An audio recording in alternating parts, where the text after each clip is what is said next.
Hello, and welcome to My Point of View Movie Reviews. Now, today's review is the new movie Green Book, based upon a true story. It's a biography. Now, imagine racism in the 1960s being the main backdrop and a small, intimate story being told in the face of ugliness in the world. The 1960s in the South. Can you imagine a black man who's a doctor and a classic pianist being chauffeured and watched by a white Italian? Yeah. And becoming friends? This is a great, true, beautiful story about brothership, about manhood. Now, growing up, diversity was something I didn't capture into my life until I was in my early teens, moving to different neighborhoods, coming out of Compton. And when you have friends with a different background, you learn so much more about different cultures, about different foods, ways of praying for dinner, ways of cleaning the house. I mean, everybody's a little bit different in their cultures, and you become more vast in your learning. And that's what's so important. If you stick with one group of people your whole life, you can't always grow to your full potential.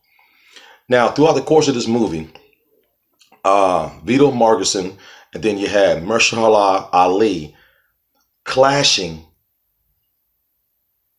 in the beginning because this man is prestigious. He's an uppity Negro in a lot of ways, but he's really down to earth. And he's perceived to be somebody special by a certain class of people, and a certain class of people still treat him like he's black. And being Italian and mix that with a black man together in the 60s, that's a rough combination. That's a combustious relationship about to explode. And watch the turn of events change their lifestyle. When you watch somebody being persecuted, after you get to know who they are as a person, it hurts your soul and you want to do something about it. And by his character, Vito Morrison, being a bouncer, hey, he's rough and rugged. He don't take no mess, and he sticks up for what he believes and the people that he cares about. And Ali, he's more of a dignified way of dealing with things, and he bites his tongue when he has to, but when he's alone, when he has to express himself, he explodes. And that's the way it is in America. And take it from experience. I know what it's like to forget who you are. What I mean by that, when you have friends of different races and you're all hanging out having a good time and something happens that offends one of your friends, you think to yourself, that's right, dude, I forgot I was black. Oh, dude, I forgot I was Hispanic. I forgot I was a Pacific Islander. When you're persecuted, because when you're with each other, you don't see color when you're conversing, breaking bread, and fellowshipping. And it really helps to see a movie like this. Like, again, racism is the backdrop.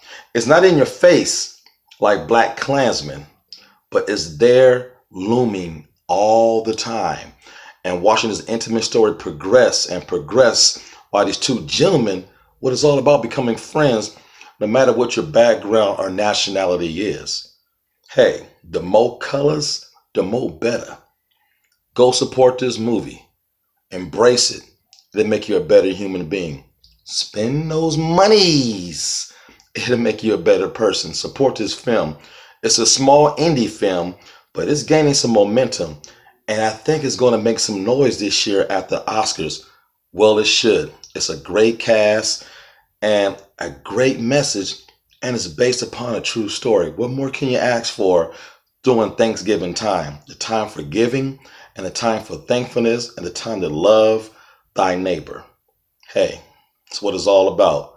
Love and peace. Until next time, and it's just my point of view.